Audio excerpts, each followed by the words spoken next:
La veille du mariage de mon fils, sa fiancée m'a murmuré à l'oreille « À partir de demain, tu n'es plus qu'une vieille histoire pour cette famille. Tu as fait ton travail. Maintenant, disparais. » Son sourire n'a pas vacillé une seule seconde, mais ses yeux étaient froids comme la glace.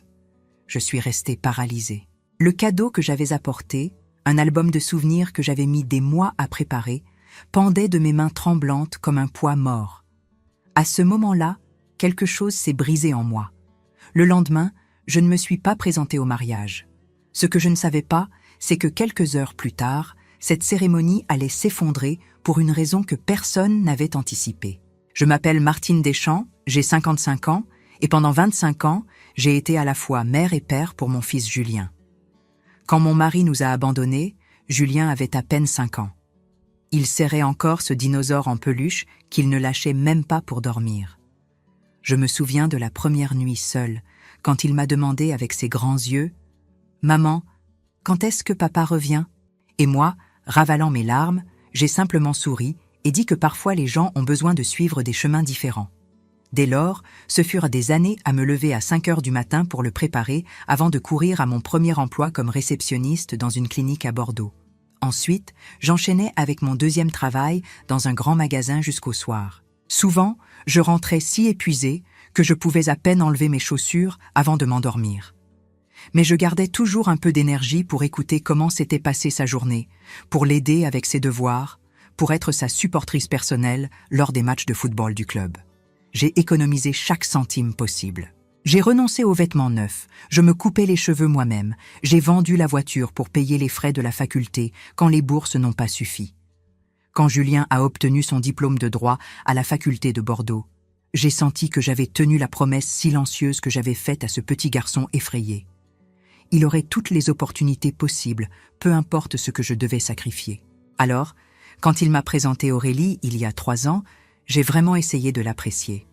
Elle était belle, sophistiquée et éloquente. Tout ce que je n'ai jamais été. Elle travaillait dans une agence de communication réputée et était toujours impeccablement habillée.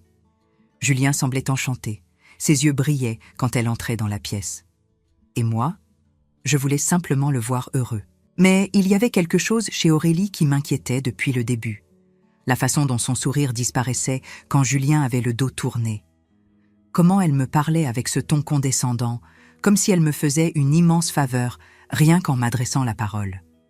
Lors des réunions familiales, elle monopolisait l'attention en parlant de voyages internationaux et de clients célèbres, montrant rarement de l'intérêt pour ma vie.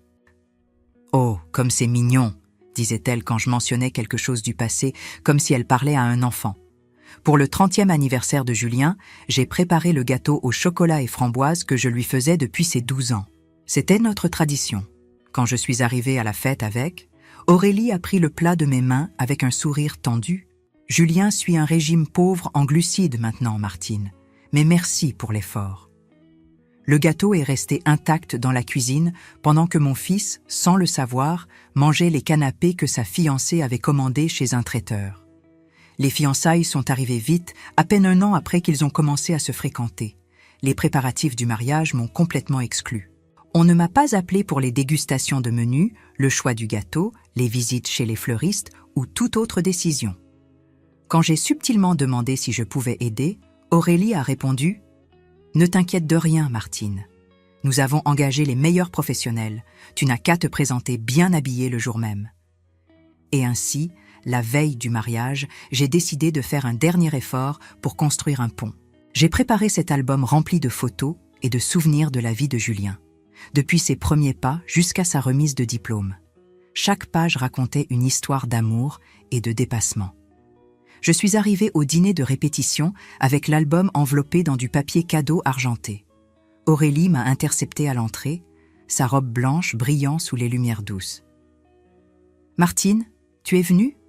a-t-elle dit avec un sourire superficiel. « Bien sûr que je suis venue », ai-je répondu en tendant le paquet. « J'ai fait ceci pour vous.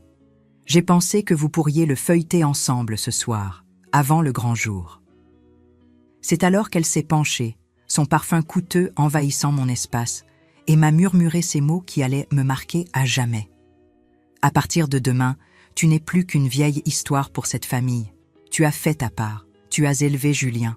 Maintenant, il est mon mari, ma famille. Et toi, tu n'es qu'un bagage encombrant. Ne nous fais pas honte en t'accrochant à lui. En fait, ce serait peut-être mieux que tu ne viennes même pas demain. Tu nous épargnerais le drame.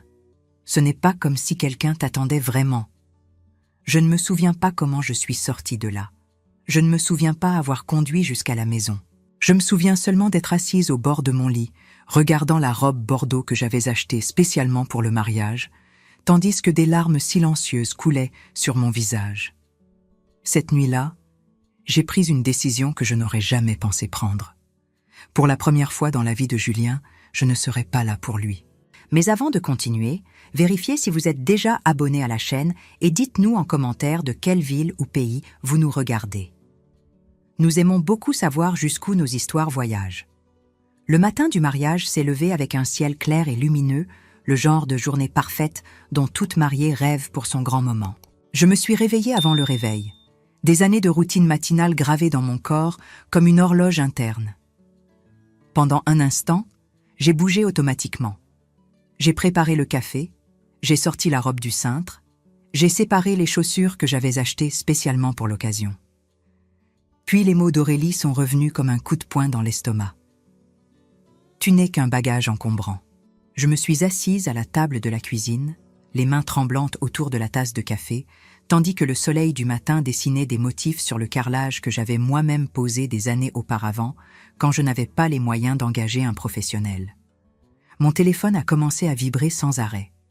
Des messages de la famille et des amis, tous en route vers l'église Saint-Pierre, tous demandant où j'étais.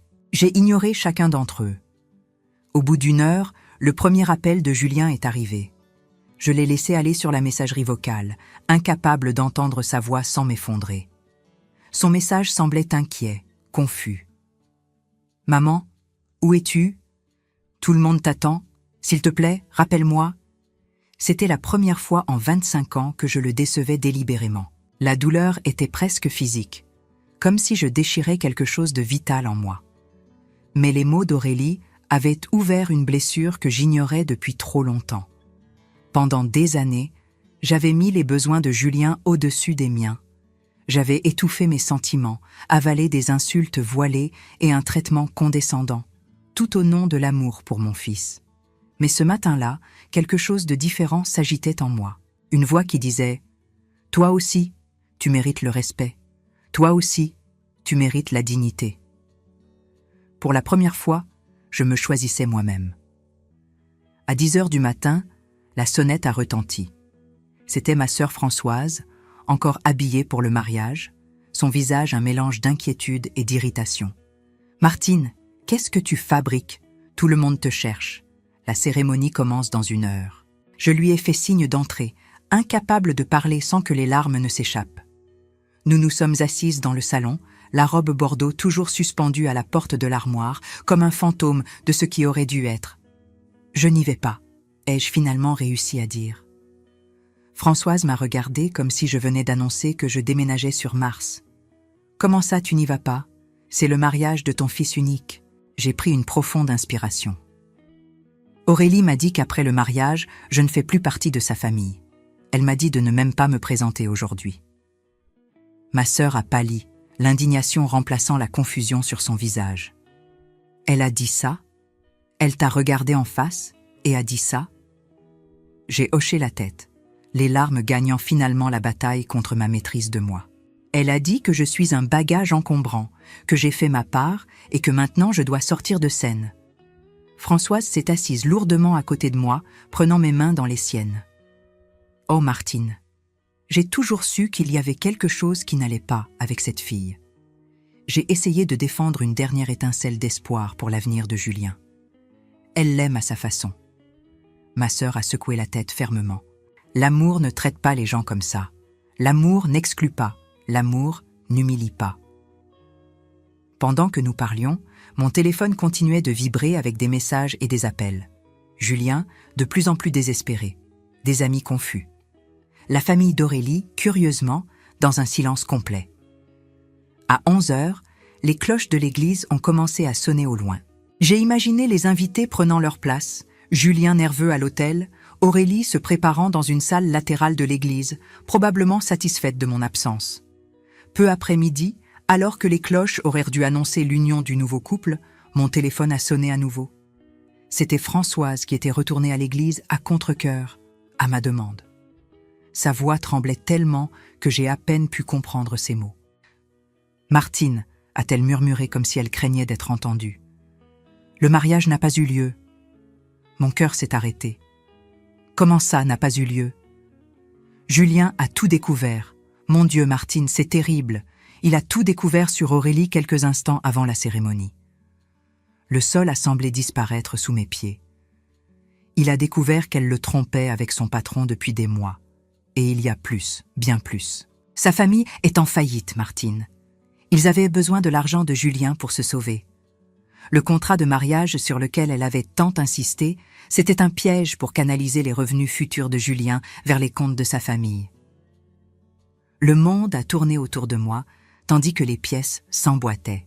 Les commentaires occasionnels sur le futur salaire de Julien, l'insistance d'Aurélie à contrôler tous les aspects financiers de la relation, la façon dont son père m'avait dit avec un sourire énigmatique lors des fiançailles. « Ta lutte est terminée, Martine. C'est maintenant notre tour de prendre soin de Julien. » Ce n'était pas de l'amour. Ça n'avait jamais été de l'amour. « Comment va Julien ?» C'est tout ce que j'ai pu demander. Ma voix presque méconnaissable à mes propres oreilles. Il y a eu une longue pause. « Anéantie !» a finalement répondu Françoise, mais aussi déterminée. « Tu aurais dû le voir, Martine. Quand il a confronté Aurélie devant tout le monde, il était différent, comme s'il s'était enfin réveillé d'un long sommeil. Quand j'ai raccroché le téléphone, je suis restée assise, immobile pendant plusieurs minutes, essayant de tout assimiler. Le mariage qui n'avait pas eu lieu, la trahison, le montage financier. Et au milieu de tout cela, mon absence, qui aurait dû me détruire, avait fini par être la seule chose qui m'avait épargné d'assister à l'humiliation publique de mon fils. Vers 15 heures, un coup fort à la porte m'a fait sursauter. J'ai ouvert pour trouver Julien debout là, encore vêtu de son costume de mariage, la cravate défaite et les yeux rouges. Sans dire un mot, il est entré et m'a serré si fort dans ses bras qu'il m'a presque coupé le souffle. « Maman », a-t-il murmuré contre mes cheveux. « Tu savais ?» J'ai senti mon cœur se serrer. Je savais quoi, mon fils? Sur Aurélie, sur qui elle est vraiment. Je me suis doucement écartée, le regardant dans les yeux. Je savais qu'elle ne me voulait pas près d'elle. Je savais qu'elle ne me respectait pas. Mais non, Julien. Je ne savais rien de la trahison, ni des plans financiers de sa famille. Il a hoché lentement la tête, absorbant mes mots. « Elle t'a dit de ne pas venir au mariage, n'est-ce pas? C'est pour ça que tu n'étais pas là. » Je n'ai pas pu lui mentir, je n'ai jamais pu. La veille au soir, elle m'a dit qu'après le mariage, je ne ferais plus partie de ta famille. Elle a dit qu'il valait mieux que je ne me présente même pas. Son visage s'est assombri, une nouvelle vague de douleur et de colère passant sur ses traits. « Et tu l'as cru? Tu as cru que je permettrais ça ?» Cette question m'a frappée comme la foudre. Moi, après toutes ces années à l'élever, après connaître son cœur mieux que quiconque, avais-je vraiment cru qu'il permettrait qu'on m'écarte de sa vie? La vérité faisait mal. Oui, je l'avais cru. Non pas parce que je ne faisais pas confiance à Julien, mais parce que j'avais vu le pouvoir qu'Aurélie exerçait sur lui, la façon dont il semblait aveugle quand il s'agissait d'elle. Julien, elle te transformait en une autre personne quand elle était près de toi, quelqu'un que parfois je reconnaissais à peine. Il s'est effondré sur le canapé, se couvrant le visage de ses mains.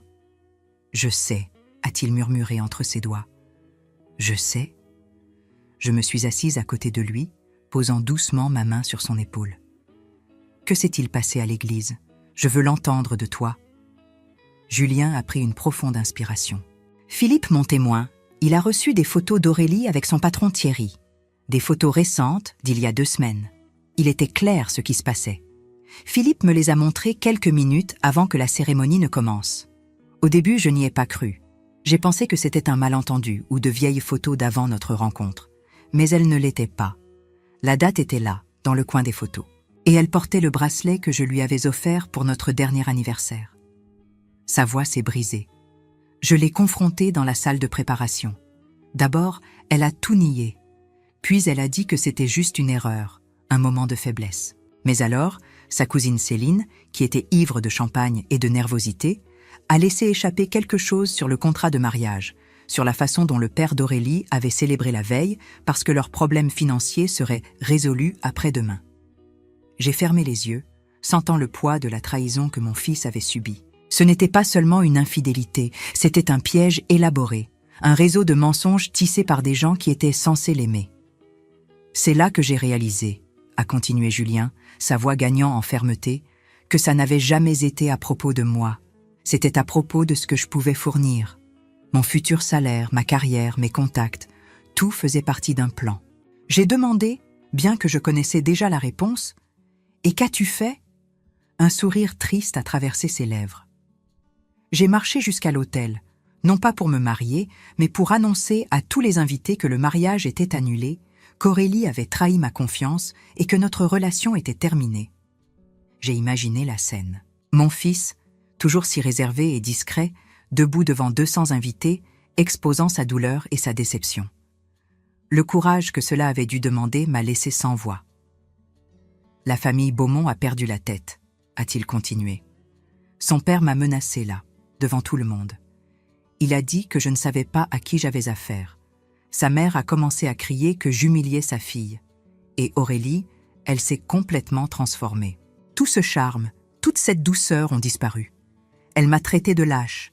Elle a dit que j'exagérais, que tout le monde trompe, que je gâchais la meilleure chose qui me soit arrivée dans la vie. J'ai pris sa main dans la mienne, la serrant doucement. Je suis tellement désolée, mon fils.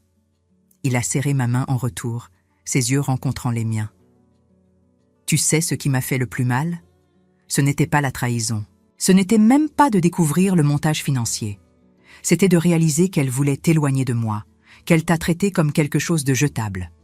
Toi qui as tout donné pour moi, qui ne m'as jamais, pas une seule fois, abandonné. Cette nuit-là, alors que Julien dormait dans la chambre que j'avais gardée intacte pour lui toutes ces années, je me suis assise sur la terrasse arrière, regardant les étoiles. La douleur pour ce que mon fils traversait était réelle et profonde. Mais il y avait aussi secrètement un sentiment de soulagement, comme si nous avions échappé de justesse à quelque chose de bien pire qu'un mariage annulé. La semaine suivant le mariage avorté, la tempête que je redoutais a finalement éclaté. Cela a commencé comme des murmures, de petites ondes de choc qui se sont propagées dans notre communauté relativement petite. Puis, presque du jour au lendemain, cela s'est transformé en tsunami. La version d'Aurélie des événements a commencé à circuler sur les réseaux sociaux. Une mariée abandonnée, dévastée par un fiancé insécure qui avait cédé aux manipulations d'une mère possessive. Elle a publié une photo d'elle dans sa robe de mariée, le maquillage savamment coulé, avec la légende « Certaines personnes ne savent pas quand faire un pas en arrière. Certaines mères ne peuvent pas couper le cordon ombilical. » Les commentaires ont inondé sa page. Des inconnus offrant leur soutien, des amis exigeant de savoir quel genre d'homme abandonne une femme à l'autel et quel genre de mère s'immisce dans la relation de son fils adulte. Son récit était convaincant, émouvant et entièrement fabriqué. « Ignore tout ça », ai-je conseillé à Julien quand il m'a montré les publications, le visage pâle de rage. Les gens qui comptent connaissent la vérité. Mais nous avons vite découvert que ce n'était pas si simple. Les mensonges ont de longues jambes, comme disait ma grand-mère, et ceux d'Aurélie couraient un marathon. J'ai commencé à remarquer des regards étranges au supermarché, des conversations qui s'arrêtaient brusquement quand j'approchais à la pharmacie. Une ancienne amie d'école m'a envoyé un message demandant si j'avais vraiment ruiné le mariage de Julien par jalousie. L'indignation que j'ai ressentie a été rapidement remplacée par quelque chose de plus douloureux, la honte. Non pas parce que je croyais aux mensonges, mais parce qu'après toutes ces années de sacrifices silencieux, j'étais dépeinte comme la méchante dans l'histoire de quelqu'un d'autre. Julien, pendant ce temps, affrontait ses propres batailles. Un des associés du cabinet d'avocats où il travaillait, accessoirement ami du père d'Aurélie, a commencé à remettre en question son jugement et sa stabilité émotionnelle. Un soir, alors que la pression devenait presque insupportable, j'ai eu une idée. Si Aurélie utilisait la perception comme arme, alors nous devions nous battre avec la vérité. J'ai fouillé dans mon petit bureau à la maison, trouvant chaque preuve que j'avais gardée presque instinctivement au fil des ans. Des courriels que Julien m'avait transférés où Aurélie parlait de ses attentes financières pour leur avenir. Des captures d'écran de messages où elle demandait pourquoi il insistait pour faire du travail pro bono quand il pourrait gagner de l'argent. Et surtout, une copie du contrat de mariage avec des clauses si clairement prédatrices que n'importe quel juge verrait l'intention derrière elle. Mon amie Nathalie, qui travaillait comme assistante juridique dans un grand cabinet de Bordeaux, nous a donné la solution. « Je connais un journaliste d'investigation », a-t-elle dit. « Marc Lefebvre. Il s'est spécialisé dans l'exposition de fraudes financières. Si vous avez des preuves concrètes, il peut transformer ça en un reportage légitime, pas en potin de réseaux sociaux. » Marc nous a rencontrés dans un café discret du centre-ville, un homme de petite taille avec une barbe grisonnante et des yeux perçants qui semblaient examiner chaque mot que nous disions. Il a écouté notre histoire en silence, prenant occasionnellement des notes dans un petit carnet. « Ce que vous avez est solide », a-t-il finalement dit, « surtout le contrat de mariage et les registres financiers de la famille Beaumont. Mais j'ai besoin de plus, j'ai besoin d'une confirmation indépendante. » Au cours des 2 semaines suivantes, Marc a travaillé sans relâche, enquêtant sur l'historique financier de la famille Beaumont, interviewant d'anciens employés de leurs entreprises en faillite, obtenant même des témoignages d'anciens partenaires commerciaux et des documents publics sur leurs procédures de faillite. Puis, exactement 1 mois après le mariage annulé, le reportage de Marc a été publié. Les dessous du mariage annulé, les montages financiers de la famille Beaumont. Le reportage occupait 2 pages entières dans le journal régional Sud-Ouest avec une version en ligne encore plus détaillée. Il détaillait les faillites successives des entreprises de M. Beaumont, les prêts impayés, les accusations précédentes de fraude qui avaient été réglées silencieusement hors des tribunaux. Il incluait une analyse juridique du contrat de mariage par des avocats indépendants, le qualifiant de prédateur et éthiquement questionnable. La réaction a été immédiate. Les commentaires en ligne ont afflué, non pas contre moi ou Julien, mais contre Aurélie et sa famille. Donc elle voulait son argent, pas son cœur. Cette pauvre mère. Imagine être traitée comme ça après avoir élevé ton fils toute seule. La marée avait tourné. Ce soir-là, Julien et moi nous sommes assis sur la terrasse, buvant du thé en silence. Pour la première fois depuis des semaines, il n'y avait pas de tension dans l'air. « Tu crois que c'est fini ?» ai-je finalement demandé. Julien a regardé les étoiles un long moment avant de répondre. « Je ne sais pas. Sa famille est acculée maintenant, et les gens désespérés font des choses désespérées. Mais au moins maintenant, nous nous battons à armes égales. La vérité contre leurs mensonges. » Le calme qui a suivi la publication du reportage de Marc était comme l'œil d'un cyclone. Un bref moment de paix avant la prochaine vague de chaos. Pendant 2 semaines, Julien et moi avons respiré un peu plus facilement. Les regards de jugement ont diminué. Des messages de soutien ont commencé à arriver. J'aurais dû me méfier de ce silence venant de la famille Beaumont. Des gens comme eux ne disparaissent pas silencieusement quand ils sont exposés. Ils contre-attaquent. La représaille est arrivée un mercredi ordinaire.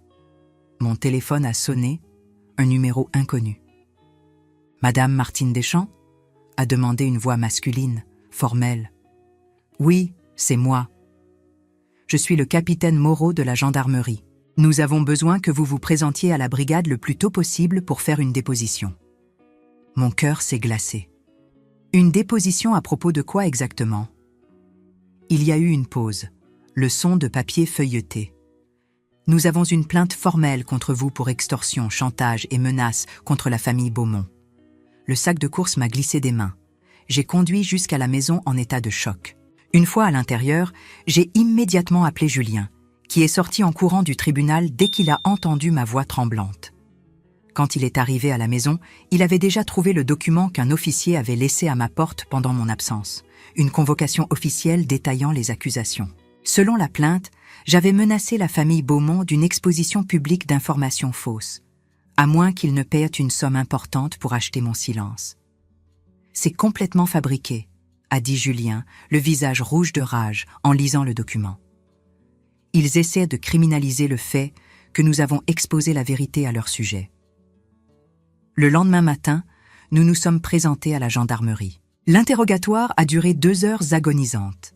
J'ai été questionnée sur chaque interaction que j'avais eue avec Aurélie et sa famille, sur mes motivations pour ne pas assister au mariage, sur ce que je voulais vraiment en contribuant au reportage journalistique. J'ai répondu à chaque question avec honnêteté, mais à mesure que l'interrogatoire avançait, j'ai remarqué quelque chose de perturbant dans le ton du capitaine. Il semblait avoir déjà formé une opinion, comme s'il ne faisait que suivre un protocole, pas vraiment enquêter. Dans les jours suivants, la situation a empiré. L'histoire a fuité dans tous les journaux locaux, mais de manière déformée. Une mère accusée d'extorquer la famille de l'ex-fiancé de son fils. Mon nom et ma photo étaient partout.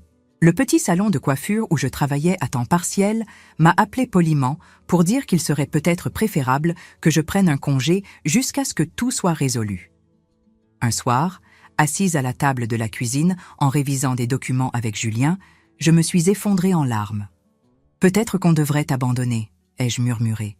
« Peut-être qu'on devrait juste dire ce qu'ils veulent entendre, se rétracter publiquement. » Julien a posé les papiers et a pris mes mains. « Maman, regarde-moi. C'est exactement ce qu'ils veulent. Nous briser, nous faire douter de la vérité, te faire sentir tellement acculé que tu accepterais n'importe quel accord pour que ça s'arrête. Mais ça ne va pas arriver. Nous avons la vérité de notre côté, et maintenant nous avons quelque chose de plus. » Marc, le journaliste, était furieux de cette tentative de criminaliser la presse. Il enquêtait sur le capitaine Moreau, cherchant des connexions avec les Beaumont, et Nathalie avait réussi à faire accepter notre dossier par son patron, Maître Durand, l'un des plus grands avocats pénalistes de la ville, en pro bono. La semaine suivante, le cas a pris un tournant inattendu. Marc a publié un nouveau reportage, cette fois centré sur les méthodes d'enquête douteuses. Il avait découvert que le capitaine Moreau avait un fils qui travaillait pour l'une des rares entreprises survivantes de l'empire en faillite de M. Beaumont. Un conflit d'intérêts flagrant que le capitaine avait omis de mentionner. Simultanément, Maître Durand a déposé une requête formelle contestant la validité des preuves présentées contre moi, exigeant qu'elles soient soumises à une analyse médico-légale pour vérifier leur authenticité. 3 jours après la requête, nous avons reçu un appel de Maître Durand. « Le parquet envisage de classer l'affaire », a-t-il dit. « Il semble que les preuves ne résistent pas à un examen plus rigoureux. » Mais il y avait une condition. Les Beaumont proposaient un accord. Ils retiraient les accusations criminelles si nous signions une rétractation publique du reportage de Marc et acceptions un accord de confidentialité permanent sur toute l'affaire. J'ai regardé Julien, sentant la rage monter en moi. Même maintenant, acculés, ils essayaient encore de nous faire taire. « Non », ai-je dit fermement. « Je ne mentirai pas pour sauver leur réputation. Je ne démentirai pas la vérité. » Julien a hoché la tête, un sourire de fierté illuminant son visage. « Maître Durand, notre réponse est non. Dites-leur que nous sommes prêts à aller jusqu'au bout. » C'était un pari risqué. Nous défiions essentiellement une famille puissante et désespérée à faire de son pire. Mais quelque chose avait changé en moi. La peur qui me paralysait des jours plus tôt avait été remplacée par une détermination de fer. Et alors, quand notre défi a été transmis aux Beaumont, quelque chose d'extraordinaire s'est produit. Ils ont reculé. 2 semaines plus tard, l'affaire a été officiellement classée pour insuffisance de preuves. Le capitaine Moreau a été écarté du dossier en raison du conflit d'intérêts. Et le plus surprenant encore, Aurélie et sa famille ont quitté Bordeaux presque du jour au lendemain, déménageant quelque part où leur nom et réputation n'étaient pas entachés par la vérité exposée. C'est étrange comme la vie nous marque. Comment certaines expériences s'impriment en nous, changeant non seulement qui nous sommes, mais comment nous voyons le monde autour de nous. Dans les mois qui ont suivi le classement de l'affaire, j'ai découvert cette vérité de première main. Le soulagement immédiat a cédé la place à quelque chose de plus complexe, un processus de guérison à la fois libérateur et douloureux. Julien a affronté ses propres défis. Bien que sa carrière au cabinet d'avocat avance enfin sans l'ombre des fausses accusations, le traumatisme émotionnel de la trahison d'Aurélie l'avait rendu prudent, réservé. Il s'est plongé dans le travail avec une intensité qui parfois m'inquiétait. « Tu as besoin de te donner du temps », lui disais-je doucement les nuits où je le trouvais encore penché sur des documents juridiques à 2 heures du matin. « La douleur ne disparaît pas si tu l'ignores. » Mais il y avait aussi des moments de croissance véritable. Une nuit, environ 6 mois après toute cette agitation, nous étions assis sur la terrasse, regardant un orage d'été approcher. « Tu sais ce qui est étrange ?» a dit Julien soudainement. Maintenant, je regarde en arrière et je vois tous les signes que j'ai ignorés avec Aurélie. La façon dont elle parlait d'argent, comment elle essayait de m'éloigner des gens qui tenaient vraiment à moi. Quelques mois plus tard, il a ouvert son propre cabinet d'avocat, petit mais en croissance rapide, spécialisé dans l'aide aux victimes de fraudes financières. Le travail le comblait d'une manière que son emploi précédent n'avait jamais réussi. Pour moi, le changement est venu plus graduellement, mais tout aussi profondément. Après des décennies à définir mon identité presque exclusivement à travers la maternité et le sacrifice, j'ai commencé à redécouvrir des parties de moi-même oubliées depuis longtemps.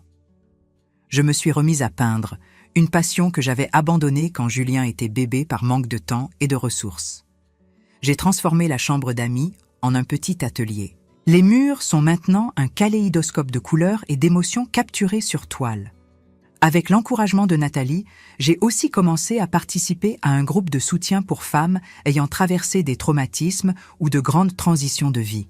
Au début, j'y allais juste pour écouter. Mais avec le temps, j'ai trouvé ma voie. Et plus important encore, j'ai trouvé une communauté de femmes qui comprenaient ce que signifie être mise à l'épreuve jusqu'à la limite et rester debout malgré tout. C'est à travers ce groupe que j'ai rencontré Véronique, une psychologue spécialisée dans l'aide aux personnes reconstruisant leur vie. Après avoir entendu mon histoire, elle m'a fait une proposition surprenante. « Martine, as-tu déjà pensé à utiliser ton expérience pour aider d'autres personnes ? Nous avons un programme de mentorat pour les femmes qui traversent des situations similaires et je pense que tu serais une mentor extraordinaire. » 6 mois plus tard, j'ai donné ma première conférence formelle pour un petit groupe de femmes. Mes mains tremblaient tellement que j'ai failli faire tomber mes notes, mais quand j'ai commencé à parler, les mots ont coulé naturellement. Je m'appelle Martine, et pendant la plus grande partie de ma vie, j'ai cru qu'aimer signifiait s'effacer soi-même, qu'être forte signifiait tout supporter en silence. Je suis ici pour vous dire que j'avais tort. La vraie force n'est pas dans combien de souffrances vous pouvez supporter silencieusement. Elle est dans savoir quand élever la voix, quand établir des limites, quand dire non. Ce n'est pas acceptable. Il y a 2 mois, quelque chose d'inattendu s'est produit. Julien est apparu pour notre dîner du dimanche avec une invitée, Émilie, une avocate en droit de l'environnement qu'il avait rencontrée lors d'une affaire en collaboration. Au début, j'ai senti cette vieille anxiété familière s'agiter dans ma poitrine. Mais Émilie n'était pas Aurélie. Cela est devenu clair dès les 5 premières minutes de conversation. Là où Aurélie parlait d'elle-même sans cesse, Émilie posait des questions, véritablement intéressée par les réponses. Là où Aurélie me traitait avec condescendance, Émilie me traitait avec un respect chaleureux qui ne semblait ni forcé ni calculé. Après qu'Émilie soit partie, Julien et moi avons fait la vaisselle côte à côte. « Alors, qu'est-ce que tu en as pensé ?» a-t-il demandé, essayant de paraître décontracté, mais incapable de cacher complètement l'importance de ma réponse. Elle semble vraie, présente, le genre de personne qui voit réellement les autres. Julien a poussé un soupir. « Oui, c'est exactement ce que je ressens aussi. » La semaine dernière, j'ai reçu une invitation inattendue. Une association qui travaille avec des femmes en transition après des relations abusives m'a demandé d'être l'oratrice principale de leur événement annuel de collecte de fonds. L'ironie ne m'a pas échappé. Moi, qui me suis sentie si petite, si facilement jetable, maintenant invitée à partager ma sagesse avec des centaines de personnes. En travaillant sur mon discours, je me suis retrouvée à revenir à ces mots murmurés avec tant de cruauté la veille du mariage qui n'a jamais eu lieu. À partir de demain, tu n'es plus qu'une vieille histoire pour cette famille. Aurélie avait tort, mais pas de la façon dont je l'avais imaginé initialement. Je ne suis pas une vieille histoire. Je suis une histoire en cours qui se déploie encore en chapitres que personne, pas même moi, n'aurait pu prévoir. Un avenir où je ne suis pas juste un bagage encombrant dans la vie de mon fils, mais une femme redécouvrant sa propre force, où le lien entre Julien et moi, mis à l'épreuve jusqu'à la limite, a émergé non seulement intact, mais plus fort et plus sain que jamais. Aujourd'hui, quand je me regarde dans le miroir, je ne vois plus seulement la mère célibataire épuisée qui a tout sacrifié, ni la femme rejetée par des mots cruels murmurés lors d'une nuit d'été. Je vois Martine, entière, complexe, encore en évolution. Une femme qui, après avoir passé la majeure partie de sa vie à prendre soin des autres, a finalement appris à prendre soin d'elle-même aussi. Et c'est peut-être la plus douce des victoires. Si cette histoire a touché votre cœur, répondez ici dans les commentaires. À ma place, qu'auriez-vous fait? N'oubliez pas de regarder la prochaine vidéo qui apparaît sur votre écran. Elle apporte un rebondissement surprenant et émouvant qui vous captivera du début à la fin.